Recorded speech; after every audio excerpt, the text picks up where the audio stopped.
உயிர்னா 2 கோடி ரூபாய் செலவு பண்ணி உயிரியனை படிக்கிற டாக்டர் கூட உயிர்னா என்னன்னு சொல்ல தெரியாது.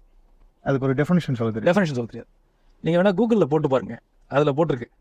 டிஃபைன் லைஃப்னு போட்டு பார்த்தா உங்களுக்கு ஸ்க்ரீனில் தெரியுற மாதிரி அது சொல்கிற டெஃபினிஷன், அதாவது சயின்ஸ் சொல்கிற definition, the quality that people, animals and plants have when they are not dead. உயிரோட இருக்கவனுக்கும் செத்தவனுக்கும் இருக்கிற வித்தியாசம் தான் உயிருங்கிறான். கொலை பண்ணுறது தப்பா? கண்டிப்பாக தப்பு தானே. கண்டிப்பாக தப்பு. ஏன் தப்பு? ஒருத்தட்ட போய் கேட்டால் உயிரை கொல்லும்போது பெயின் வரும், சொல்லி முடியாத அளவுக்கு ஒரு வலி வரும் அப்படிம்பா. அப்போ வலிக்காமல் கொள்ளலாமா? ஒருத்தர் சொல்லுவார் வலி, அது ஒரு மரணத்தினால அந்த ஃபேமிலி எவ்வளோ ட்ராமாக்குள்ளே போகிறாங்க, அது எவ்வளோ ஒரு பெயினை கொடுக்கும். ஆமாம். இப்போ ஃபேமிலியாக கொள்ளலாமா? கவலைப்படுறதுக்கு யாருமே இல்லாத அளவு கொள்ளலாமா? அது கொண்டுடலாமான்னு கேட்குறீங்களா? அது எப்படி பிரதர் முடியும்? இதுக்கும் சயின்ஸ், இந்த பேசிக் ஒரு மனுஷன்னா என்ன, உயிர்னா என்ன, ஏன் ஒரு மனுஷன் கொல்லக்கூடாது அப்படிங்கிறதுக்கு ஒரு புக்கு, சயின்ஸ் புக் கூட பதில் சொல்லாது. இவ்வளோதான் சயின்ஸ். இவ்வளோதான் சயின்ஸ். நம்ம என்ன நம்பிட்டு இருக்கோம்னா சயின்ஸ் வந்து எல்லாத்தையுமே சொல்லி கொடுத்துற மனுஷனுக்கு கிடையாது.